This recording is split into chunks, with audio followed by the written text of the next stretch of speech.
Shalom, shalom. Bwana Yesu asifiwe, mwana wa Mungu. Mahali popote ulipo, unaendelea kunifuatilia na kunitazama katika channel hii pendwa kabisa, na mtukuza Mungu na mshukuru Mungu kwa nafasi na kibali ambacho ameweza kunipatia katika siku hii ya leo. Mungu ametupa somo tuweze kujifunza. Kuna namna yawezekana tumekosea, lakini kupitia hiki ambacho Mungu ameweza kukileta kwenye maisha yetu, basi kikaweze kututoa level fulani na kutupeleka level nyingine. Funika macho tukaombe kwa ajili ya somo. Mtakatifu, mtakatifu Mungu Baba wa mbinguni, kete mahali pasiri palipoinuka. Roho Mtakatifu, sema pamoja nasi, sema pamoja na msikilizaji huyu. Roho Mtakatifu, hiki ambacho umekiandaa kikawe chakula, kikawe daraja la kuweza kumvusha pale alipokwama na kumpeleka viwango vingine, viwango vya juu. Roho Mtakatifu, kanitumie tu kama chombo cha kuweza kufikisha hiki kwa watoto wako. Naomba kwa machache ni katika Kristo Bwana Mwokozi wa maisha yetu. Amen. Somo la leo ambalo Mungu ametupa tuweze kujifunza, somo la leo linasema ya kwamba kataa hofu ndani ya maisha yako. Kataa roho ya hofu ndani ya maisha yako. Asilimia ya watu wengi tunashindwa kusonga mbele kwa sababu ya hofu kutawala ndani ya mioyo yetu. Sikiliza nikwambie, ukitawaliwa na hofu ndani ya moyo wako, ukitawaliwa na hofu ndani ya maisha yako, ni ngumu sana kupita kwenye jaribu ambalo lipo kwenye maisha yako kwa sababu ya hofu. Sikiliza nikwambie, hofu inaweza kumfanya mtu ashindwe kufanya jambo lililo sahihi kwenye maisha yake kwa sababu ya hofu. Asilimia ya watu wengi tunashindwa kupiga hatua kwenye maisha yetu kwa sababu ya hofu iliyotawala ndani ya mioyo yetu. Sikiliza nikwambie, Biblia inasema kwa kuwa hamkupokea roho ya hofu ndani yenu, bali mlipokea roho ya upendo. Kumbe ndani yetu hatuna roho ya hofu. Hatukupokea roho ya hofu kwenye maisha yetu, bali tumepokea roho ya ujasiri, roho ya upendo. Sikiliza nikwambie, yawezekana ulitaka kuanza biashara yako, pakawa na hofu ndani yako.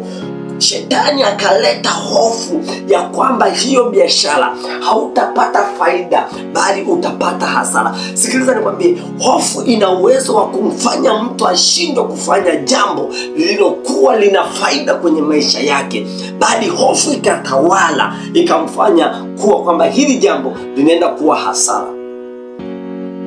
Kataa hofu ndani ya maisha yako. Wakati mwingine unaishi maisha ya shida, wakati mwingine unaishi kwenye tabu, wakati mwingine unaishi kwenye njaa, wakati mwingine unaishi kwenye maisha ambayo hayaeleweki mwanzo na mwisho ni nini. Kwa nini unaishi kwenye maisha hayo? Unaishi kwenye maisha hayo kwa sababu ndani yako umetawaliwa na hofu. Ukitaka kufanya jambo fulani, hofu inaingia ndani yako. Asilimia ya watu ambao tupo kanisani tumetawaliwa na hofu. Hofu inatutawala kwenye maisha yetu. Sikiliza, kuna wakati unataka kufanya kitu fulani, kitu hicho kina faida mbeleni, lakini inatokea hofu ya ajabu. Sikiliza, shetani ameweka hofu za ajabu, za kukatakata tamaa, za kusuasua kwenye maisha, za kuona hofu kwa baadaye, yani za kuona hasara kwa baadaye. Unaingiwa na roho ya hofu ndani ya maisha yako. Unashindwa kufanya jambo ambalo lilikuwa lina baraka mbele. Unashindwa kufanya jambo ambalo lilikuwa lina utukufu mbele. Unashindwa kufanya jambo ambalo lilikuwa lina faida mbele ya maisha yako. Unashindwa kufanya kwa sababu gani? Kwa sababu ya hofu. Paulo anasemaje?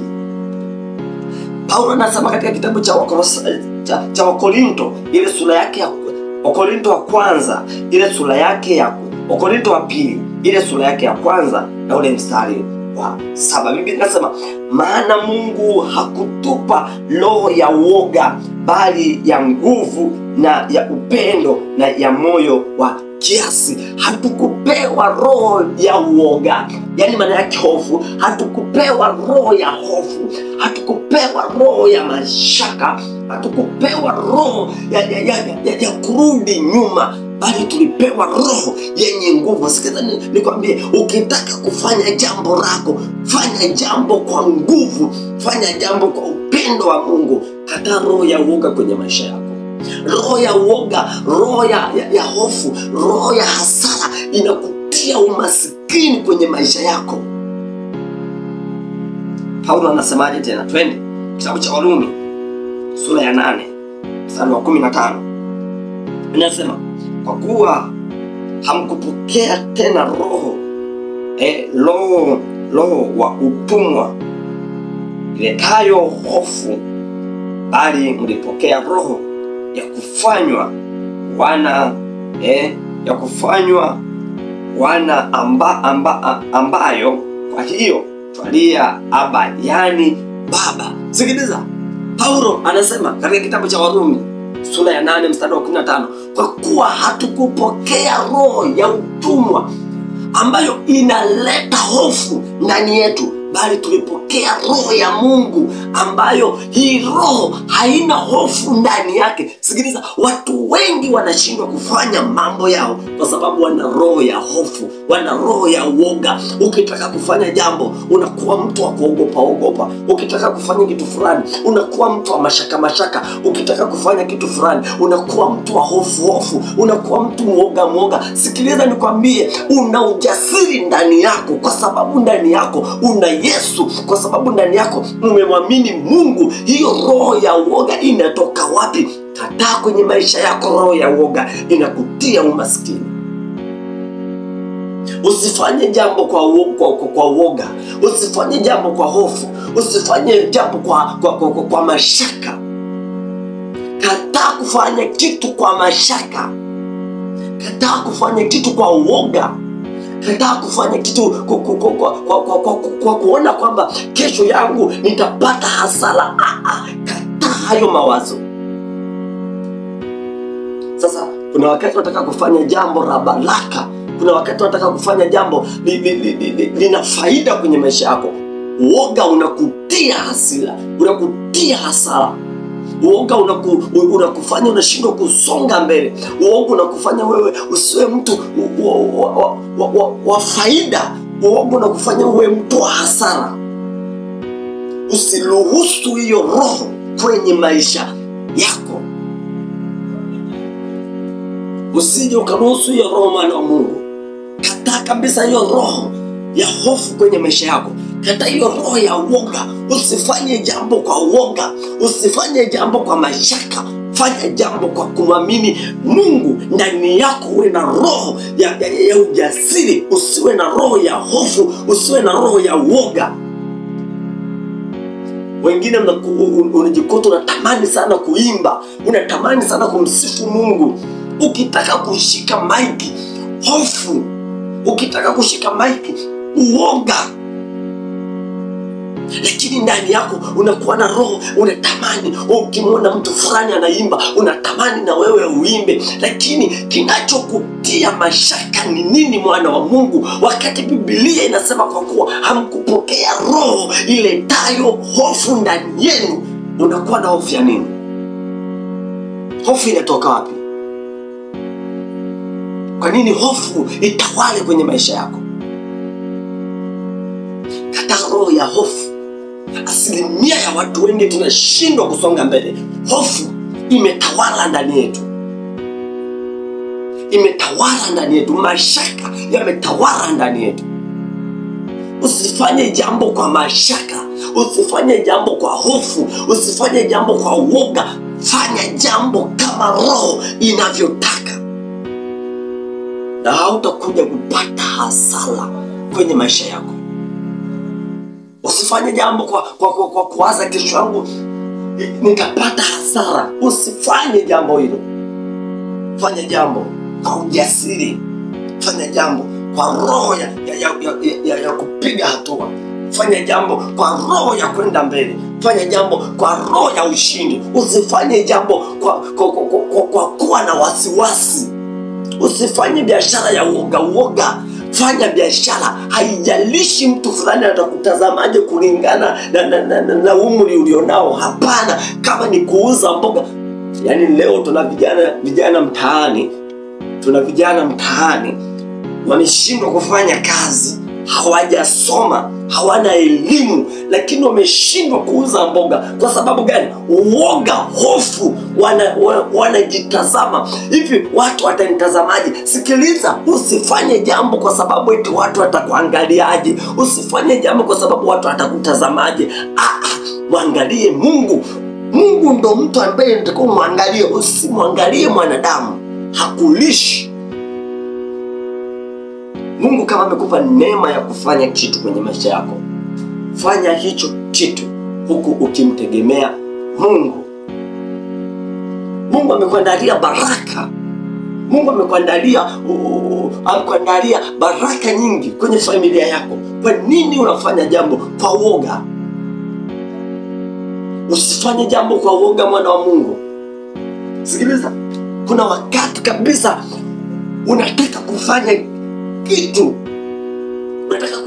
kitu, moyo unalazimika kufanya kitu. Hofu inakuondoa kwenye leli, hofu inakuondoa kwenye chaneli, hofu inakuondoa kwenye mstari. Uoga, mashaka. Usiwe na moyo wa mashaka kwenye maisha. Kuwa na moyo wa ujasiri. Biblia inasema kwa kuwa mkupokea roho ya utumwa iletayo hofu. Hatukupokea hiyo roho. Hatukupokea roho ya uoga. Hatukupewa roho ya mashaka. Tulipewa roho ya ujasiri. Tulipewa roho ya kusonga mbele. Tulipewa roho ya kujiamini. Kataa mashaka kwenye maisha yako. Kataa uoga kwenye maisha yako. Wewe ni mtu mwingine. Umasikini unaletwa na mashaka yako. Umasikini unaletwa na uoga wako. Umasikini unaletwa na hofu iliyotawala ndani ya maisha yako. Kwa hiyo badilika, mwana wa Mungu. Usiruhusu mashaka, usiruhusu uoga, hofu zikatawala kwenye maisha yako. Nakwambia hautafanya jambo likaeleweka. Hautafanya jambo kwenye maisha yako watu wakaliona kwamba huyu kafanya kitu fulani kizuri. Hautafanya kwa sababu umetawaliwa na hofu. Kila ukitaka kufanya jambo litaishia njiani. Kila ukitaka kufanya kitu kitaishia njiani. Usifanye jambo kwa mashaka, mwana wa Mungu. Mungu amekupa ujasiri. Hukupokea roho ya hofu. Hukupokea roho ya utumwa iletayo hofu. Hukupokea roho ya uoga. Ulipokea roho ya upendo, tena yenye nguvu. Timotheo wa pili sura ya 1 mstari wa 7. Hatukupokea roho ya uoga, bali tulipokea roho yenye nguvu, tena ya upendo. Sio ya hofu, sio ya mashaka. Kwa hiyo Bwana Mungu, unataka kufanya jambo lako kwenye maisha yako, unataka kufanya biashara, unataka kufanya kitu fulani. Ukiona karoho ka hofu kanakuja, kakemee. Karoho ka umaskini yako, karoho ka kukurudisha nyuma, karoho ka kushindwa, kemea kwa jina la Yesu. Wewe ulipokea roho yenye nguvu, yenye ushindi. Ukupokea roho ya uoga, ukupokea roho ya mashaka, ukupokea roho ya hofu. Ulipokea roho ya ushindi. Ulipokea roho ya kusonga mbele, sio kurudi nyuma. Kwa hiyo usifanye jambo kwa mashaka, mwana wa Mungu. Tengeneza njia zako. Usiwe na hofu, usiwe na mashaka, usiwe na uoga. Maisha yako yatakuwa ya kitajiri sana. Mungu akubariki sana. Langu jina Benjamin Mahenga. Amen.